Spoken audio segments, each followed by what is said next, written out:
Selamat datang di channel Diaries of Love. Pastinya channel kami berbagi cerita-cerita yang seru dan inspiratif. Jangan lupa subscribe, like, komen, dan share video ini supaya lebih banyak orang yang bisa menikmati cerita keren dari kami. Silahkan menonton dan sampai jumpa di cerita kami selanjutnya. Namaku Rani. Seorang janda muda, usia 23 tahun. Kulitku putih, lembut, dan katanya, tubuhku adalah godaan paling berbahaya di desa ini.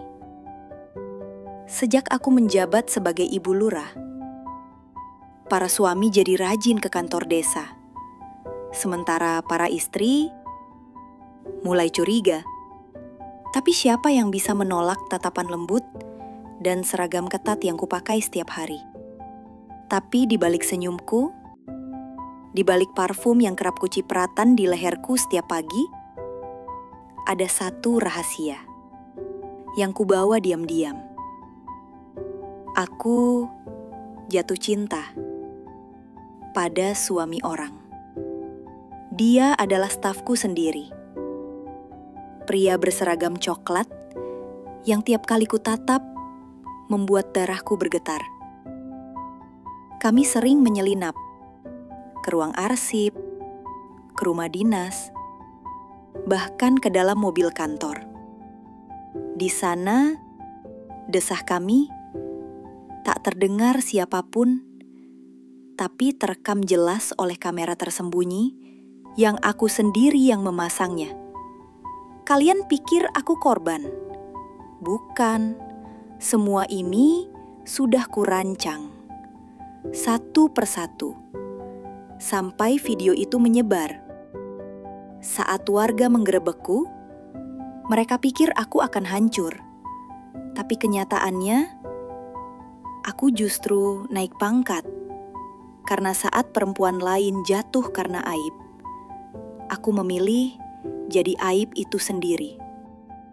Kini, bukan hanya stafku yang ingin kucumbu, tapi para pejabat kota pun mulai mengantre. Dan mereka semua ingin merasakan nikmatnya disentuh Ibu Lurah Bohai. Dari desa kecil yang tak akan pernah mereka lupakan.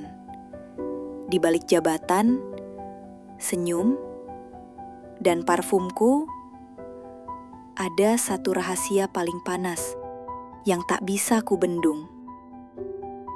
Aku jatuh cinta pada suami orang.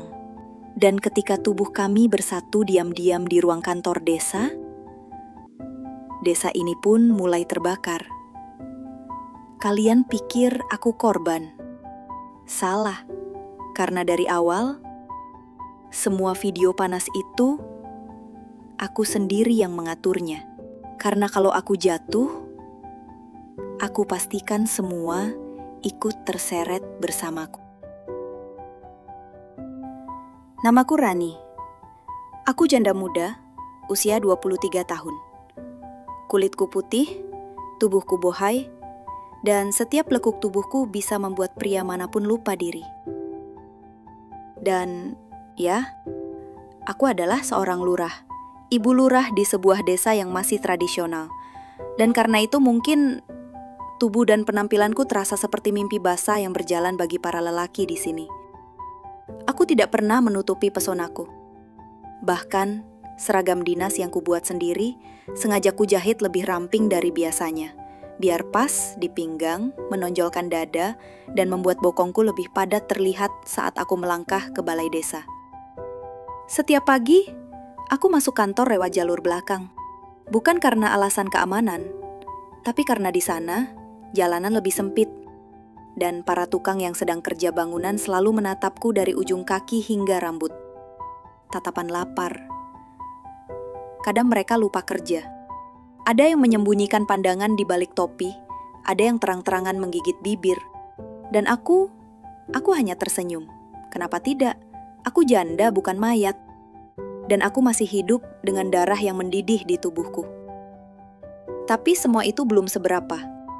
Sampai akhirnya dia datang. staf baru di kantor desa. Namanya Rudi.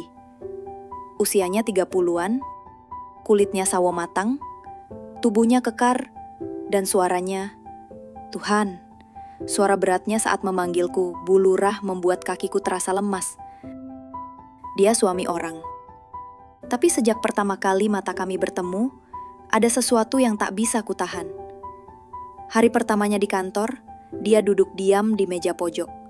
Tapi matanya selalu mencuri-curi pandang ke arahku. Ke kaki jenjangku yang hanya terbalut stoking tipis. Ke dada yang pertahan longgar di balik kancing atas yang sengaja tak kututup.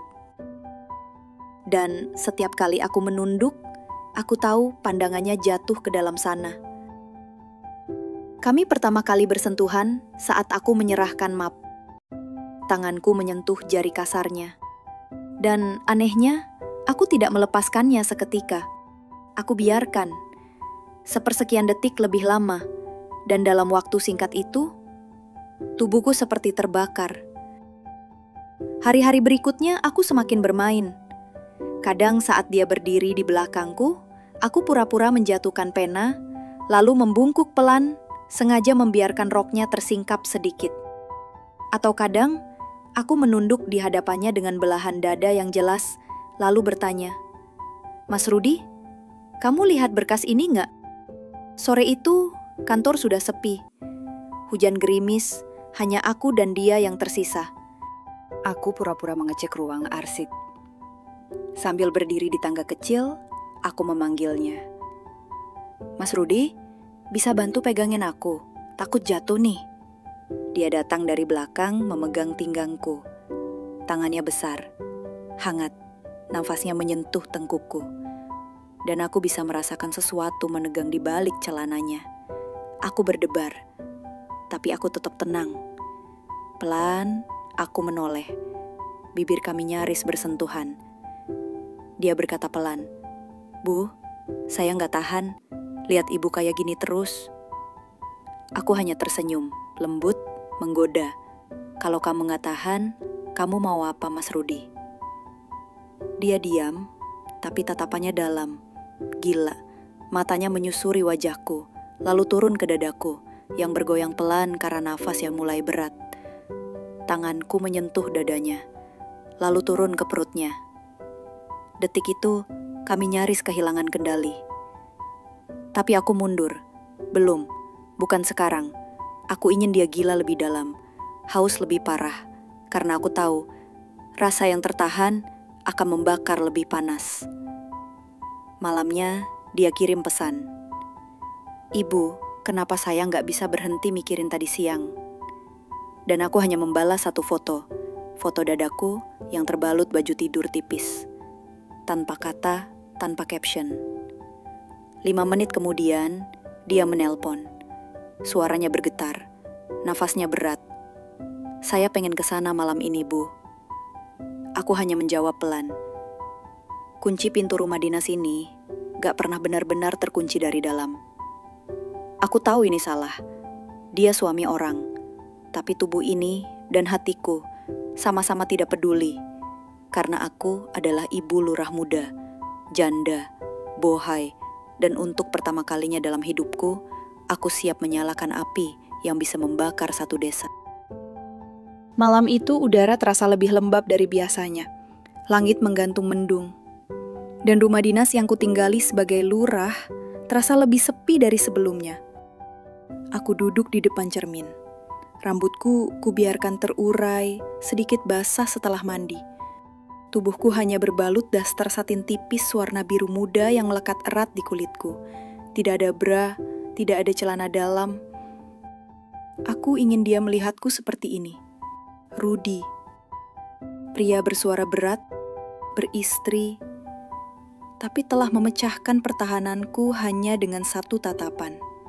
3 ketukan, lembut, tertahan. Seperti seseorang yang takut, tapi juga tak sabar.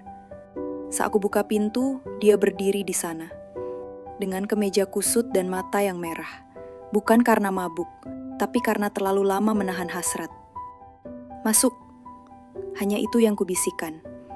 Dia melangkah perlahan, Tangannya gemetar, tapi matanya menyisir tubuhku, dari bahu, dada, pinggang, sampai ke paha yang menintip dari balik belahan daster. Nafasnya mulai tak beraturan. "Bu, saya berdosa," ucapnya pelan. Aku mendekat, menyentuh dadanya dengan ujung jariku. Kalau ini dosa, kenapa rasanya malah bikin hidup? Dia memegang pinggangku, perlahan, tak berani turun. Tapi aku justru menarik tangannya lebih rendah. Kutarik ke bawah, ke tempat paling hangat yang sudah sejak tadi menunggu sentuhannya. Tubuhku bergetar saat bibirnya nyaris menyentuh leherku. Tapi aku berbisik, "Bukan di sini. Ikut aku ke kamar." Kamar lurah biasanya rapi. Tapi malam itu, kamarku berubah jadi tempat perjamuan hasrat yang liar. Aku duduk di tepi ranjang, membuka satu-satu kancing bajunya. Dadanya bidang. Dada seorang pria pekerja lapangan. Tanganku menelusuri otot-otot itu, dan aku bisa merasakan jantungnya berdetak keras. "Bu, ini beneran gak apa-apa." Aku menjawabnya hanya dengan menarik dasterku sendiri, melepaskan kain tipis itu dari tubuhku. Kini aku telanjang, di hadapan lelaki yang bukan suamiku. Tapi malam itu, aku adalah wanita miliknya. Kami saling menatap, tidak bicara, tapi tubuh kami saling memanggil. Tangan kami saling meraba, nafas kami memburu, dan ranjang itu menjadi saksi dari sebuah malam yang mengguncang iman. Dia menciumku dengan liar, menyentuh tubuhku seakan ia telah bermimpi tentang ini selama bertahun-tahun.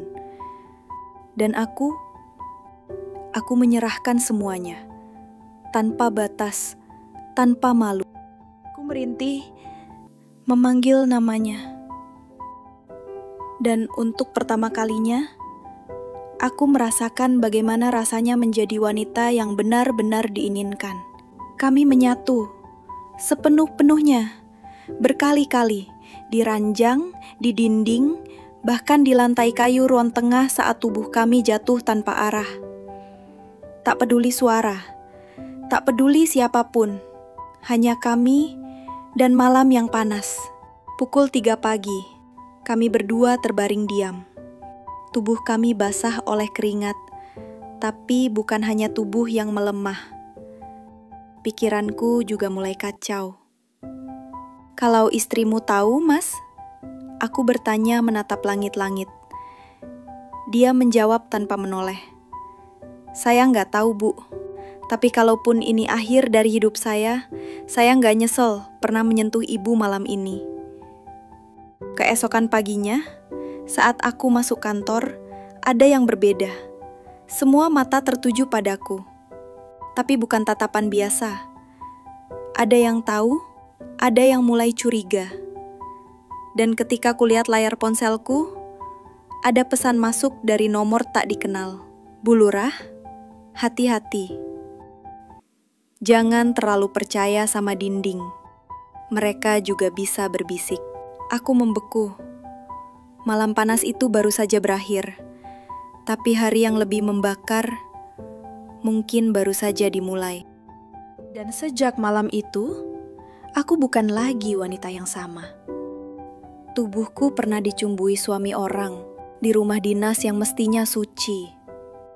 Kami membakar malam dengan nafsu dan rayuan, menyatu dalam desahan dan erangan, sampai lupa bahwa dunia di luar kamar tetap hidup dan selalu punya mata.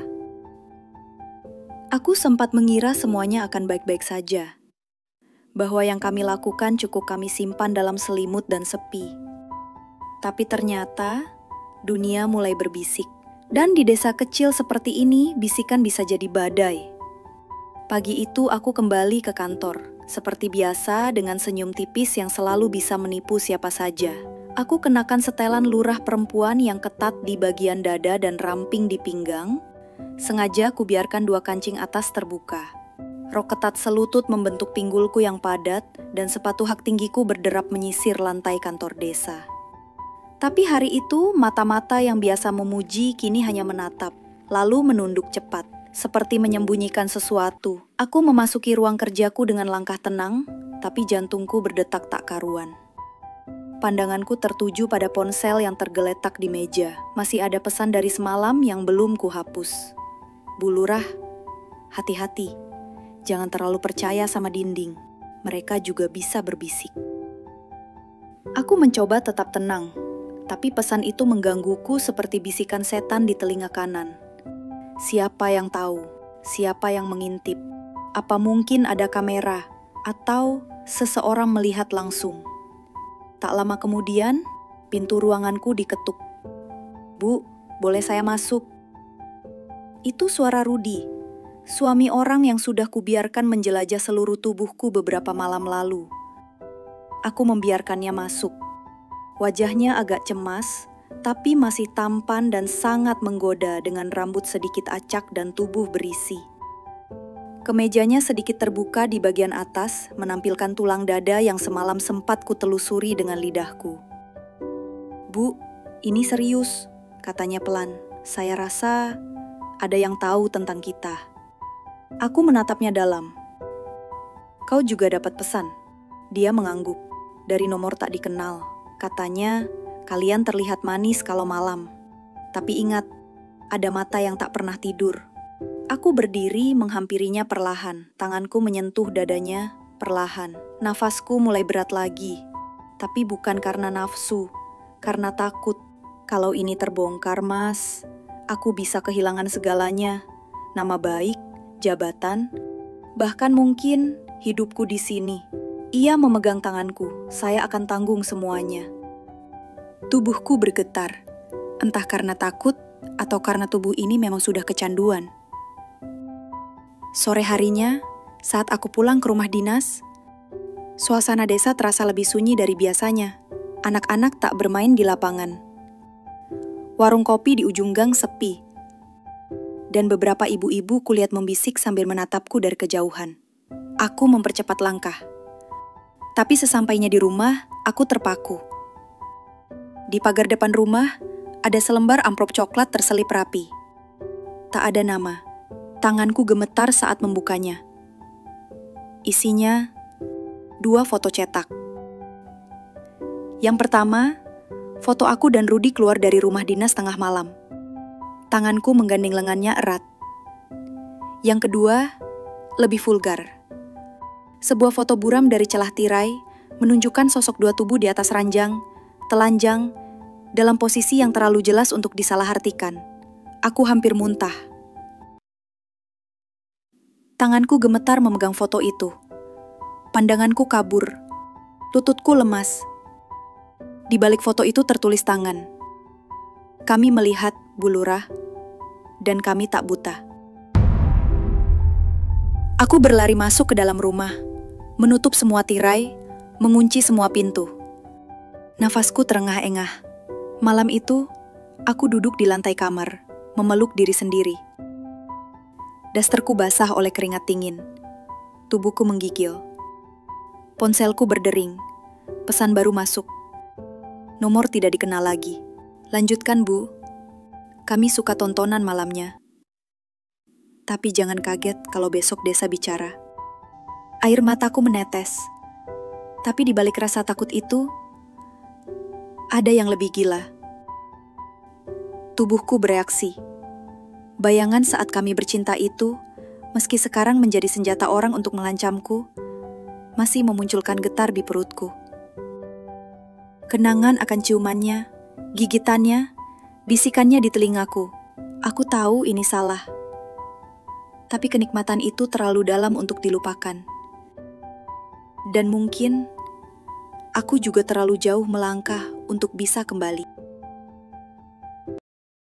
Untuk pertama kalinya sejak aku menjabat sebagai lurah, aku merasa kecil. Kalah, tak berdaya. Aku duduk di lantai kamar, masih mengenakan daster tipis yang mulai melekat karena keringat dingin. Di tangan kiriku, 2 lembar foto yang mengubah hidupku. Foto-foto yang tak seharusnya dimiliki siapapun, kecuali aku dan Rudi. Seseorang mengintip, seseorang memotret, dan seseorang sedang bersiap menelanjangi hidupku. Di depan seluruh desa, bayangan wajah-wajah warga desa mulai memenuhi pikiranku. Wajah ibu-ibu yang biasa menyapaku setiap pagi. Wajah para perangkat desa. Bahkan wajah Pak RT yang tadi pagi menunduk tak seperti biasanya. Apa mereka tahu? Atau mereka hanya pura-pura? Aku berdiri, melangkah pelan menuju cermin besar di kamarku. Kupandangi wajahku sendiri. Wajah seorang janda muda, 23 tahun, cantik, putih, berbibir merah, berdada penuh, pakaian ketat, senyum manja, dan wibawa sebagai lurah. Itu semua pernah menjadi senjataku. Tapi kini, senjata itu berubah jadi kutukan. Tiba-tiba ponselku kembali bergetar. Pesan masuk lagi. "Ibu, kami belum selesai. Kami baru memulai." Siap-siap disapa panas oleh warga saat apel besok. Tanganku mengepal. Aku berbalik. Tidak, aku tidak akan kalah oleh bayangan. Esok paginya, aku bersiap seperti biasa. Tapi ada yang berbeda.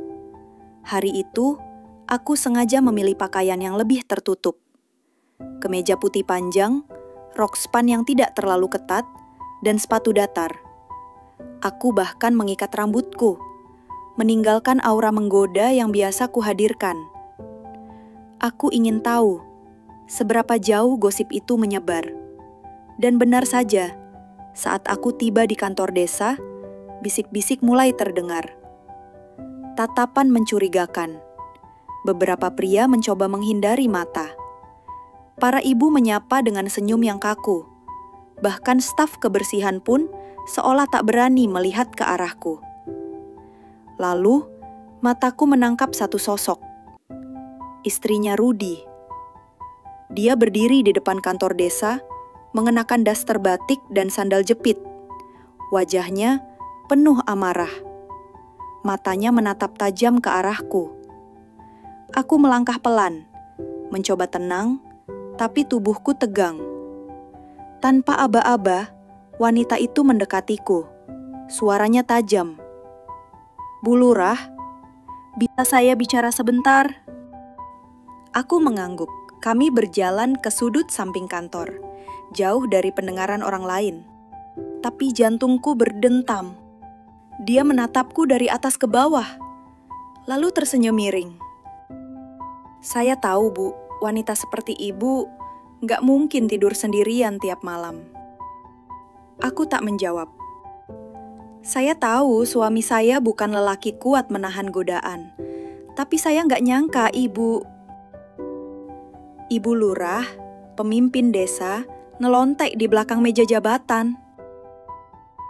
Tamparan itu tidak datang dari tangannya, tapi dari mulutnya.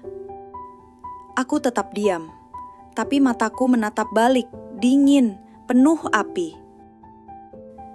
Kalau Ibu gak berhenti, saya pastikan bukan cuma foto yang menyebar, tapi juga video. Ada yang lebih lengkap, lebih jelas. Aku membeku. Video? Astaga, apakah ada kamera tersembunyi di rumah dinasku sendiri? Siang itu, Rudi menghilang. Dia tak datang ke kantor. Tak bisa dihubungi. Bahkan rumahnya dikunci dari pagi. Seperti menghindar. Aku duduk di ruanganku sendiri, dengan ketakutan yang mulai berubah menjadi kemarahan. Sore hari aku menyamar, ganti baju biasa, pakai hoodie dan masker. Aku keluar dari rumah dinas, menyusuri gang belakang, menuju satu-satunya tempat di desa yang punya jaringan kamera. Pos ronda tua di samping rumah Pak RW. Dan di sanalah aku menemukan sesuatu yang tak pernah kuduga.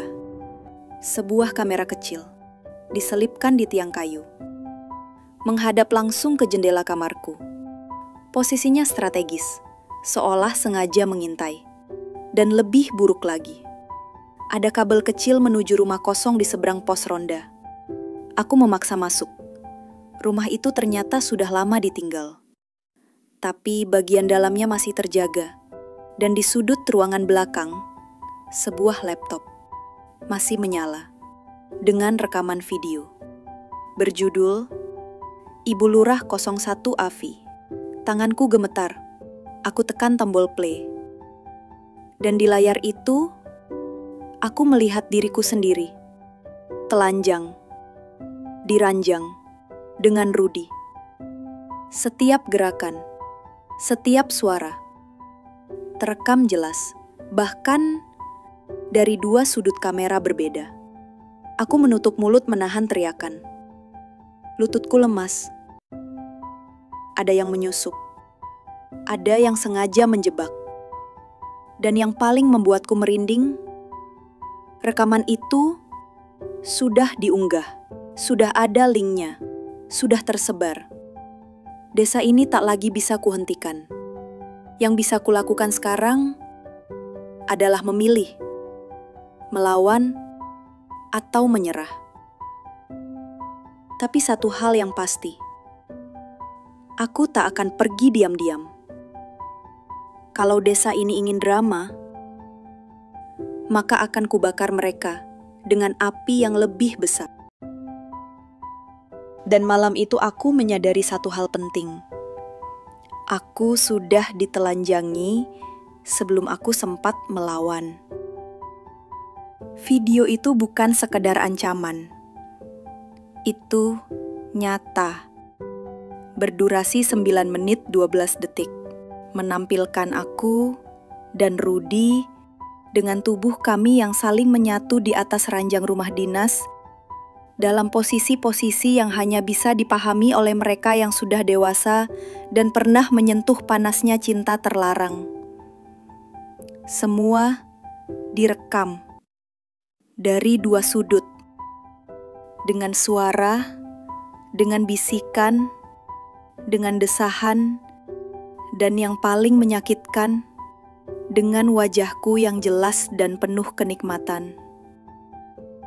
Aku tahu, begitu video itu tersebar, tak ada lagi jalan pulang. Dan benar saja, pagi harinya, dunia seakan pecah. Grup WhatsApp RT 1 RW 04 mulai gaduh. Ada yang mengirimkan file video ke grup alumni pengajian. Lalu grup perangkat desa.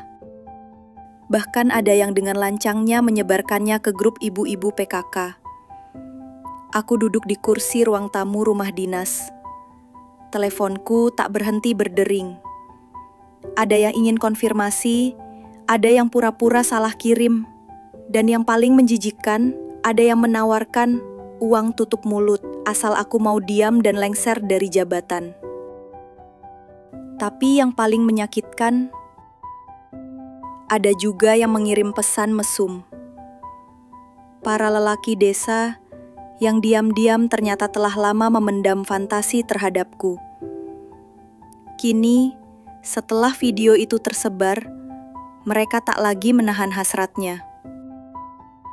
Bu Lurah, tubuh ibu di video itu luar biasa. Saya siap jadi pengganti Rudy kalau ibu kesepian. Gaya ibu pas di atas, aduh, itu liar banget, Bu. Bukannya malu, mereka justru semakin menggila. Dan aku, aneh sekali. Di tengah kemarahan dan rasa malu itu, ada setitik rasa menikmati. Tubuhku, yang dulu kusembunyikan di balik seragam PNS, kini menjadi rahasia yang dibagikan dari satu gawai ke gawai lainnya. Dadaku, pinggulku, lenganku yang putih, cara aku menindih Rudy, kini menjadi bahan fantasi seisi desa. Tapi jangan salah, aku bukan wanita yang mudah tumbang. Jika desa ingin menjatuhkanku dengan tubuhku, maka aku akan membalas dengan tubuhku pula. Siangnya, aku memutuskan untuk hadir di rapat desa. Dengan penampilan yang tak akan pernah mereka lupakan. Aku mengenakan kebaya ketat berwarna merah marun.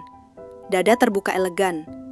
Lekuk pinggangku ditekan oleh stegen yang membuat tubuhku tampak menggoda dan anggun sekaligus. Rok panjang bludru membelah sampai ke paha. Make up tipis tapi tajam, lipstik merah. Rambut diikat ke atas dengan anting panjang menjuntai. Saat aku masuk ke balai desa, semua mata terpaku. Para bapak-bapak menelan ludah. Ibu-ibu saling berbisik, antara iri, benci, dan kagum. Dan Rudy, yang akhirnya hadir, hanya bisa menunduk dalam-dalam. Aku berdiri di podium, menyapa dengan tenang. Selamat siang, warga semua. Saya tahu kita sedang ramai. Saya tahu saya sedang diperbincangkan. Saya tahu kalian semua sudah melihat itu. Suasana sunyi, tegang. Aku lanjut. Tapi saya juga tahu bahwa selama ini saya telah bekerja keras, membangun desa ini, membawa bantuan, mengubah wajah balai desa. Dan jika tubuh saya menjadi pembicaraan, maka izinkan saya sampaikan satu hal. Tubuh ini tidak akan memalukan jika pikiran kalian tidak kotor. Aku melihat mereka, satu persatu, wajah-wajah yang malu tapi menahan nafsu. Saya mungkin berdosa, tapi saya tidak sendiri, karena banyak dari kalian yang mengirim pesan yang lebih kotor dari video itu sendiri. Aku melangkah turun dari podium. Setiap langkahku terasa lambat, sensual, dan menantang. Aku menatap mereka, para lelaki tua, anak muda, bahkan camat yang diam-diam hadir di sudut ruangan. Hari itu, aku menang. Bukan karena aku membersihkan namaku, tapi karena aku menunjukkan aku bukan korban, aku pemilik cerita ini. Malam harinya, di rumah dinas, aku duduk di depan cermin. Kebaya merahku setengah terbuka, bahuku terbuka, kulitku putih berkilau, terkena cahaya lampu temaram. Aku menatap pantulan diriku dan tersenyum. Mereka boleh menyebar videonya, tapi mereka lupa aku ini candu. Sekali melihatku di layar, mereka tak akan bisa berhenti membayangkannya. Tanganku mengusap dada sendiri, lalu turun ke perut, lalu lebih dalam. Di luar, suara jangkrik menyatu dengan desir angin, dan aku kembali menikmati malam dengan tubuhku sendiri. Tapi kali ini bukan karena cinta, bukan karena nafsu, tapi karena kekuatan. Semua mata melihatku seperti objek dosa, tapi diam-diam mereka menikmatinya. Setiap langkahku, setiap lirikan mataku, memancing detak jantung para lelaki, dan membakar rasa iri para wanita. Dan ketika aku kira semuanya mulai mereda, datanglah satu tamu yang mengubah permainan. Pak Camat, namanya Pak Taufan. Usianya sekitar 42 tahun. Beristri, punya 2 anak. Tapi penampilannya masih sangat terawat. Wajah bersih, kacamata tipis, aroma parfum mahal, dan sorot mata yang tajam. Penuh selidik, tapi menyimpan rasa ingin tahu. Hari itu dia datang ke balai desa. Alasannya, mengevaluasi keributan akibat penyebaran video tidak senonoh yang melibatkan pejabat desa. Tapi dari cara dia menatapku, aku tahu dia datang bukan hanya untuk evaluasi. Sore hari, dia memintaku mendampinginya keliling desa. Kami naik mobil dinas. Hanya berdua. Di dalam mobil, udara mulai pengap. Bukan karena AC mati, tapi karena suasana tegang tapi menggoda. Ia membuka pembicaraan. Ibu Rani, saya nonton videonya. Aku tidak kaget, aku hanya tersenyum pelan. Bagaimana pendapat Pak Camat? Tanyaku sambil melirik. Ia menghela napas. Saya harusnya marah, tapi jujur saja. Saya heran bagaimana seorang perempuan bisa tampil sebegitu menggoda. Bahkan saat dia jadi objek skandal. Aku menoleh. Mataku menatap dalam. Mungkin karena saya tidak pura-pura. Kalau saya suka, saya nikmati. Kalau saya ingin, saya ambil.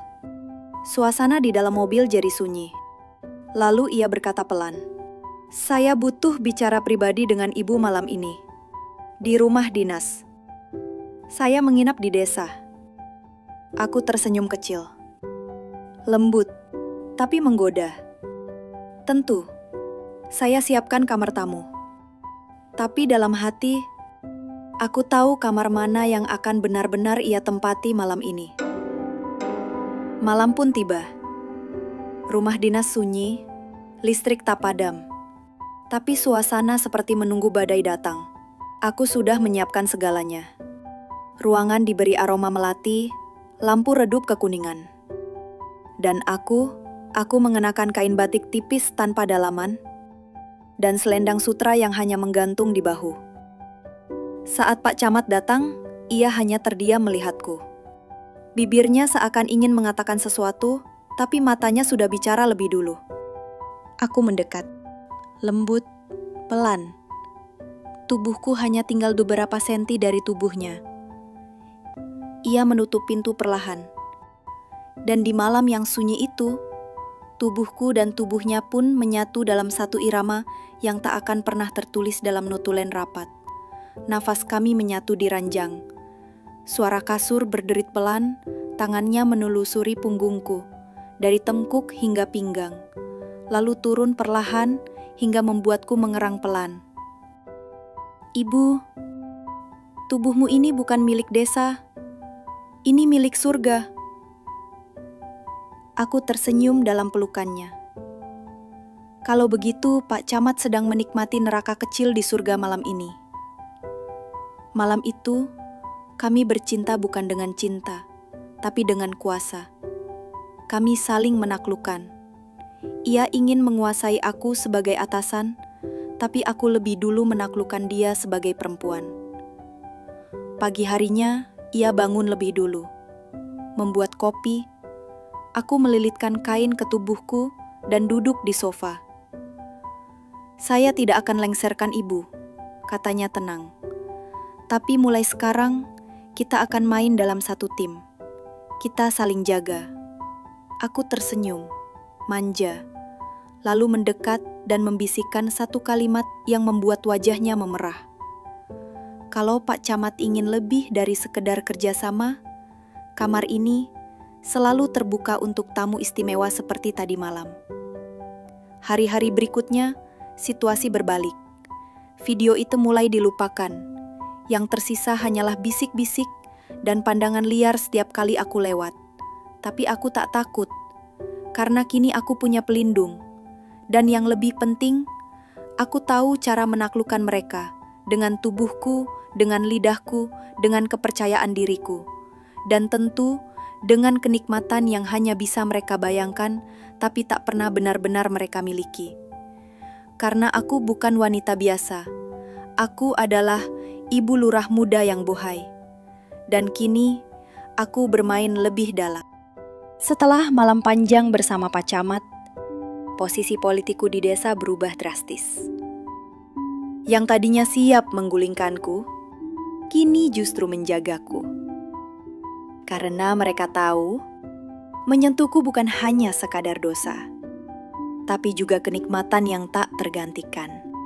Dan entah sejak kapan, setiap malam rumah dinasku seperti jadi magnet hasrat para suami di desa ini.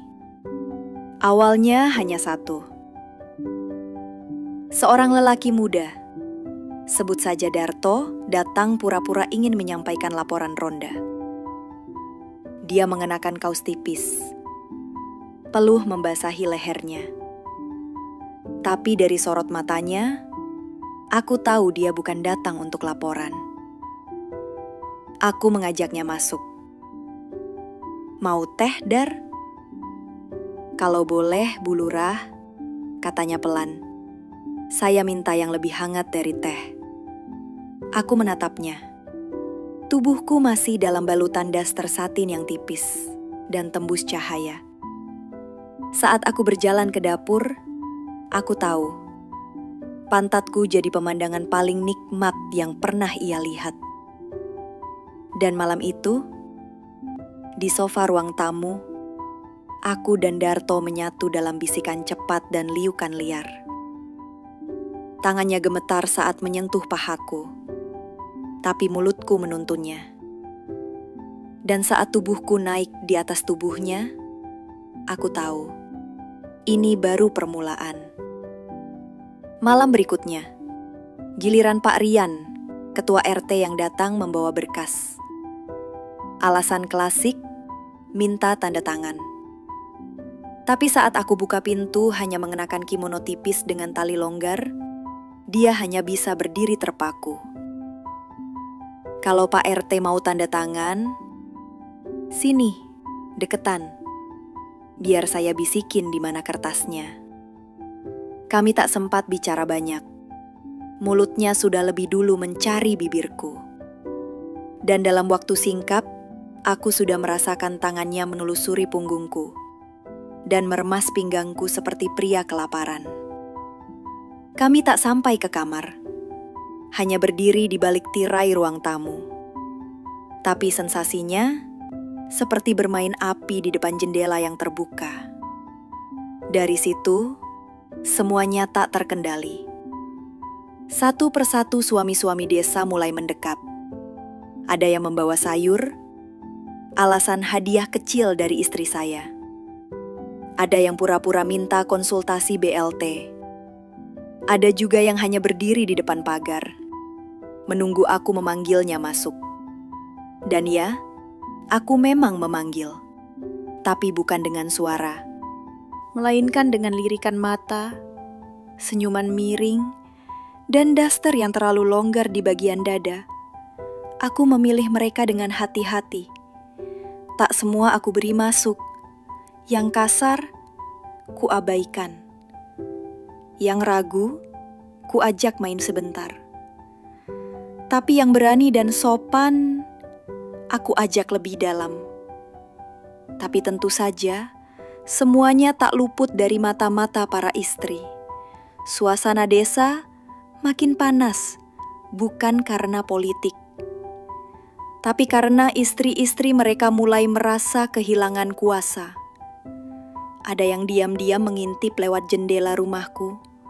Ada yang membakar surat undangan PKK karena tak mau lagi satu ruangan denganku. Dan ada juga yang mulai membuat grup gosip baru bernama Anti Lurah Perusak Rumah Tangga.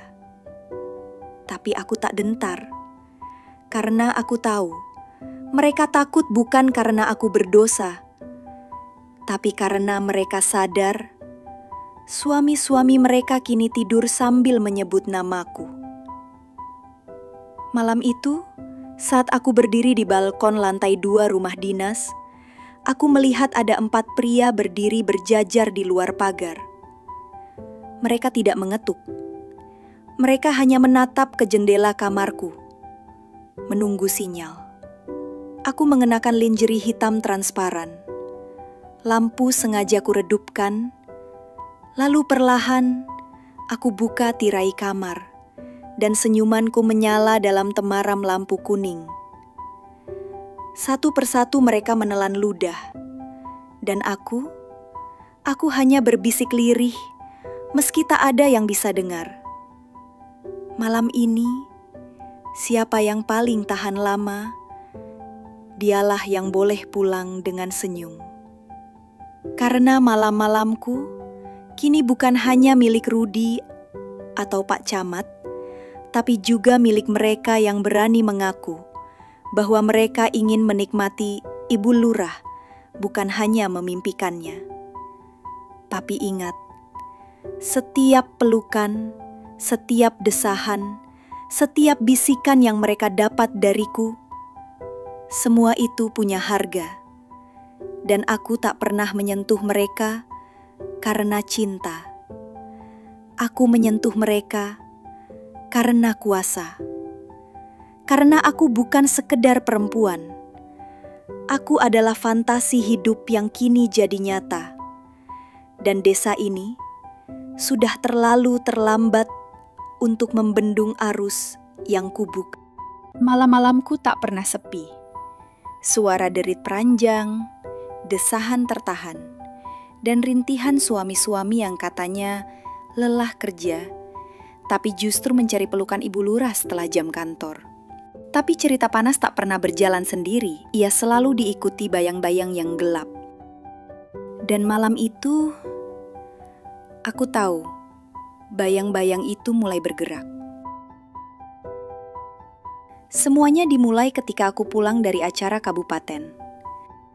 Mobilku baru saja berhenti di depan rumah dinas, dan aku turun mengenakan dress merah menyala, dengan belahan dada rendah dan paha terbuka.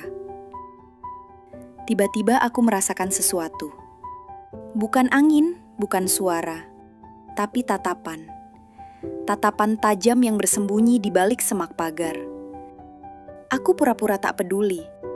Masuk rumah dengan langkah menggoda. Tapi hatiku waspada. Aku sudah terbiasa ditatap dengan nafsu. Tapi ini beda. Tatapan kali ini membawa dendam. Pagi harinya aku dengar kabar dari ART-ku, Mbak Jum. Bu, semalam kayaknya ada orang ngintip dari belakang. Saya dengar ada yang jalan pelan-pelan. Aku tersenyum kecil lalu menjawab. Mungkin dia penasaran, Mbak. Bukan sekali dua, aku bikin suami orang nyaris pingsan di kamar itu. Tapi bukan hanya Mbak Jum. Beberapa hari kemudian, kabar itu makin liar. Ada yang bilang Bu RT sempat memanjat pohon mangga sebelah rumahku. Ada yang bilang Bu RW menyamar jadi penjual sayur dan mengantar ke rumah sambil pasang kamera kecil. Tapi yang paling parah, suatu malam, aku melihat bayangan seseorang berdiri lama di depan rumah. Diam, tidak bergerak. Dan saat aku mengintip dari jendela, tangannya menggenggam parang. Ya, parang. Aku tidak panik. Aku malah tertawa. Apa mereka pikir aku akan lari, bersembunyi, menangis? Tidak, aku malah menyusun rencana yang lebih panas. Malam itu, aku sengaja buka tirai jendela kamarku. Aku kenakan daster super tipis, nyaris transparan, dan aku nyalakan lampu kuning redup. Lalu aku naik ke tempat tidur, duduk, membelakangi jendela, dan pelan-pelan menurunkan tali dasterku. Aku tahu mereka melihat, aku tahu mereka menyaksikan. Mungkin dengan mulut menganga, mungkin dengan dada panas penuh benci. Tapi aku juga tahu, beberapa dari mereka mungkin menyentuh dirinya sendiri sambil menyumpahiku dalam hati. Keesokan harinya, para ibu mengumpulkan rapat di balai desa. Mereka menuntut pengawasan terhadap moralitas lurah.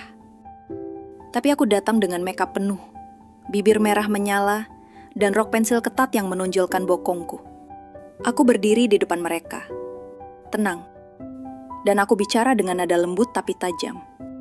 Saya paham ibu-ibu resah. Tapi bukankah kebahagiaan suami itu juga tanggung jawab istri? Ruangan langsung hening. Ada yang merah padam, ada yang menggertakkan gigi, tapi tidak ada yang berani menyelah. Lalu aku lanjut. Saya tidak pernah memaksa siapapun. Tapi kalau para suami datang padaku, barangkali mereka sedang mencari rasa yang sudah lama hilang di rumah. Aku melenggang keluar dari ruangan, lambat, berirama. Roku bergoyang seirama langkah. Dan aku tahu, di balik amarah, ada yang menatapku dengan mata basah penuh cemburu. Malamnya seorang pria datang, Pak Herman, suami dari ketua kelompok pengajian. Pria kalem, religius, tapi ternyata menyimpan bara di dalam dada. Ia datang dengan wajah gelisah, tapi saat aku menyentuh tangannya, tubuhnya langsung bergetar. Ibu, saya tahu ini salah. Aku mendekat, bibirku hampir menyentuh telinganya. Lalu aku bisikan, kadang Dosa itu nikmat, tak? Dan malam itu, di atas sajadah yang digulung, kami bermain seperti pasangan yang terlarang di surga. Tubuhnya menempel erat di tubuhku. Keringatnya menetes dari dahi ke dadaku. Dan aku hanya bisa menggigit bibir. Menahan rintihan yang nyaris membuatku lupa siapa aku. Tapi aku tak peduli. Karena aku tahu, di luar sana, para istri mulai kalah oleh rasa penasaran. Dan yang paling menggelikan, beberapa dari mereka menggunakan akun palsu. Mengirimiku pesan lewat DM. Bu, bolehkah aku hanya menonton dari sudut kamar? Suamiku tidur terus, Bu. Aku ingin tahu apa rahasiamu. Dunia sudah terbalik. Yang dulu menghakimi, kini mencuri-curi rasa. Dan aku, si ibu lurah muda yang dianggap rusak, kini malah menjadi fantasi tersembunyi para wanita itu sendiri. Karena ketika seorang wanita tahu betapa indahnya kuasa, dia tak akan lagi hanya menunggu dicintai. Dia akan mengambil, bahkan saat dunia menentangnya. Dan aku adalah wanita itu. Aku tahu banyak yang membenciku, tapi jauh lebih banyak yang menghayalkanku diam-diam. Aku tahu, karena beberapa dari mereka kini tak hanya melihat, tapi diam-diam merekam. Dan pagi itu semuanya meledak. Jam 6.15 pagi. Handphoneku berdering bertubi-tubi. Notifikasi WhatsApp masuk dari grup-grup warga, PKK, hingga info desa terkini. Aku mengangkat pelan, masih dengan mata setengah mengantuk. Tapi begitu ku buka satu pesan yang dikirim dari nomor tak dikenal, hatiku terdiam, lalu berdebar cepat. Video berdurasi 28 detik. Aku yang ada di atas tempat tidur hanya mengenakan bra renda merah. Terdengar samar-samar suaraku mendesah. Dan tubuh seorang pria yang wajahnya tak terlihat jelas, tapi postur tubuhnya terlalu familiar bagiku. Aku tahu siapa dia, Pak Rudi. Staf keuangan sekaligus suami Bu Sari, mantan ketua PKK yang kini jadi musuh utamaku. Warga langsung geger. Grup RT meledak. Grup pengajian dipenuhi kata-kata tajam. Bahkan grup sekolah TK yang tak ada hubungannya ikut membahasnya. Dan tentu saja, semua mata langsung mengarah ke rumah dinas Ibu Lurah. Tapi yang tak mereka tahu, aku tidak gemetar. Aku tidak menangis. Aku malah tersenyum. Karena bagi wanita sepertiku, video itu bukan aib, tapi senjata. Mereka ingin menjatuhkanku? Mereka lupa. Dalam video itu, bukan hanya aku yang terlihat, tapi suara Pak Rudi juga terekam mengerang dan menyebut namaku dengan penuh nafsu. Dan tak lama setelah itu, grup-grup WhatsApp tiba-tiba dibanjiri dengan pesan, permintaan maaf dari Pak Rudi. Bukan karena malu, tapi karena ia diusir dari rumah oleh istrinya sendiri. Sore harinya, 2 mobil hitam berhenti di depan rumah dinasku. Bukan warga, tapi wartawan dari Jakarta. Salah satu dari mereka menyodorkan mik kecil ke arahku. Saat aku keluar rumah, mengenakan bres Sabrina putih yang menampakkan lekuk bahuku. Bu Lurah, benar video itu Anda? Ada komentar, Bu, soal dugaan penyalahgunaan jabatan untuk hubungan pribadi. Benarkah rumah dinas dipakai untuk urusan pribadi malam hari? Aku diam.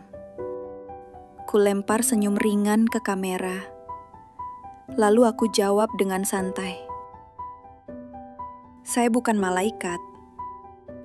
Tapi saya juga bukan munafik. Saya tidak perlu menyembunyikan tubuh saya, karena saya tahu. Bahkan saat saya menutup diri, mereka tetap menginginkannya. Keesokan malamnya, aku kembali duduk di balkon rumah dinas. Lampu-lampu rumah warga masih menyala. Tapi aku tahu, bukan hanya lampunya yang menyala, tapi juga emosi mereka. Ada yang marah, ada yang syok, ada yang diam-diam menonton ulang video itu, lebih dari 3 kali. Dan ada juga yang malam itu datang dengan nekat. Seorang pria, muda, tampan, baru pindahan. Suami dari warga baru di desa. Ia berdiri di luar pagar, lalu dengan suara bergetar, "Bu Lurah, saya tahu ini tak pantas. Tapi bolehkah saya masuk?" Aku turun ke teras. Langkahku lambat dan menggoda. "Kau tahu akibatnya kalau masuk ke rumah ini?" Tanyaku lirih. "Tahu, Bu. Kau tak akan bisa pulang dalam keadaan utuh." Saya siap hancur. Dan malam itu di sofa ruang tamu, aku membuat pria itu luluh di bawah lenganku. Tangannya menggenggam pahaku, tubuhnya basah oleh peluh dan hasrat. Dan aku hanya menggeliat perlahan, menikmati setiap sentuhan, seperti wanita yang lahir untuk dicintai dalam dosa. Video itu bukan akhir, itu awal dari legenda. Karena semakin banyak yang menyebarkan, semakin banyak yang penasaran, dan semakin banyak yang ingin merasakan langsung apa yang mereka lihat di layar. Aku tahu, mulai saat ini, aku tak akan lagi punya ruang sunyi. Tapi itu bukan masalah. Karena aku tak pernah diciptakan untuk jadi perempuan biasa. Aku adalah lurah yang menyalakan bara dalam kepala setiap pria di desa ini. Dan sekarang, seluruh Indonesia mulai melirik. Bukan karena program kerjaku, tapi karena apa yang kulakukan di balik pintu rumah dinas. Dan yang lebih menggoda, ada satu pesan masuk malam itu. Bukan dari warga biasa, tapi dari Bapak Wakil Bupati. "Bu Rani, saya di kota malam ini sendirian. Saya penasaran, apakah cerita tentangmu benar adanya? Mau datang ke hotel?" Aku tak langsung jawab. Aku berdiri pelan, menanggalkan dasterku di depan cermin, mengenakan lingerie hitam tipis, lalu kutatap bayanganku sendiri. Kalau kota mulai ikut panas, aku akan bawa bara ini sampai ke kabupaten. Karena aku bukan sekadar ibu lurah. Aku adalah wanita yang akan mereka kenang, bahkan setelah video itu dihapus dari semua grup. Ibu lurah yang dulu hanya dikenal karena program pembangunan jalan, kini jadi bahan bisik-bisik nasional karena video 28 detik yang tersebar lebih cepat daripada pengumuman bansos. Tapi aku tidak menyesal. Bahkan setelah video itu menyebar dan warga mulai gelisah, aku justru merasa lebih hidup. Lebih dicari, lebih diburu, lebih dibutuhkan. Dan setelah malam panjang bersama pria muda pendatang di ruang tamuku, aku membuka pesan yang semalam belum sempat kujawab. "Saya di kota, sendirian. Saya penasaran, apakah cerita tentangmu benar adanya?" Bapak Wakil Bupati. Pagi itu, aku bersiap. Kupilih pakaian yang tidak biasa, gaun hitam ketat, tanpa bra, dengan belahan sampai paha atas, make up flawless, parfum Chanel yang kuteteskan tepat di leher, dada, dan paha dalam. Satu koper kecil kubawa, dan aku meluncur ke kota, sendiri. Hotel bintang 5, suite di lantai tertinggi, lampu remang-remang. Anggur merah disiapkan di meja marmer dekat ranjang king size. Dan dia, pria berumur 47 tahun, tapi dengan pesona kekuasaan yang tajam, berdiri menungguku dengan kemeja putih digulung sampai siku. Akhirnya ketemu juga, Bu Lurah yang menggemparkan itu. Aku tidak menjawab. Aku hanya berjalan perlahan, meletakkan koper, lalu berdiri tepat di depannya. dan menyentuh dasiku. "Kau tidak tahu apa yang akan terjadi setelah ini, Pak. Aku ingin tahu," bisiknya. Dan malam pun mulai. Tangannya menjalar dari pinggang ke leherku. Bibirnya menempel di tengkukku, dan dalam sekejap, gaun hitamku sudah tergeletak di lantai. Kami bercinta seperti dua orang yang tak peduli pada dunia. Seperti pejabat dan perempuan yang saling menelan kehormatan. Ranjang empuk itu menjadi saksi bagaimana aku meringkuk di pelukannya. Bagaimana aku mengeluarkan suara yang tidak akan pernah kudengar dari suami siapapun di desa. Tapi di tengah kenikmatan itu, aku merasa sesuatu aneh. Ada benda kecil, seperti cahaya berkedip samar di pojok kamar. Dan aku langsung tahu, aku sedang direkam. Tapi aku tidak berhenti, aku malah bermain lebih liar. Ku kendalikan tubuhnya, ku bisikan hal-hal yang membuat dia nyaris kehilangan napas. Karena aku tahu, jika mereka ingin senjata untuk menjatuhkanku, aku akan beri mereka senjata yang terlalu panas untuk mereka pegang.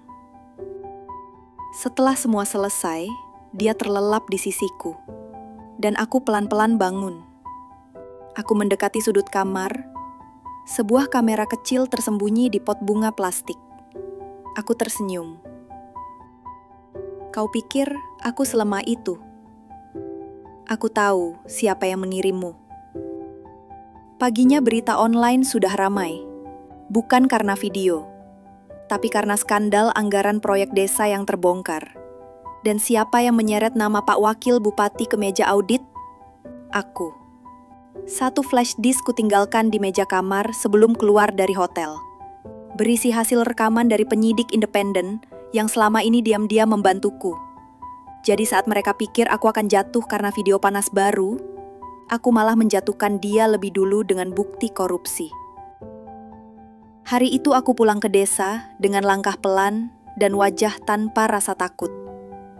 Warga mulai diam. Ibu-ibu mulai tertunduk. Para suami semakin sulit mengalihkan pandang dari lekuk tubuhku setiap aku lewat. Dan malamnya, di rumah dinas, saat aku berendam dalam bathtub hangat dengan segelas anggur, aku merenung. Aku bukan hanya perempuan yang menggoda. Aku adalah badai. Sekali datang, aku tak hanya membuat basah. Aku membuat mereka tenggelam. Karena dalam dunia penuh kemunafikan, aku memilih jadi wanita yang menikmati dosaku dengan sadar. Dan saat mereka bilang aku rusak, aku tersenyum. Karena aku tahu, mereka semua ingin ikut rusak bersamaku.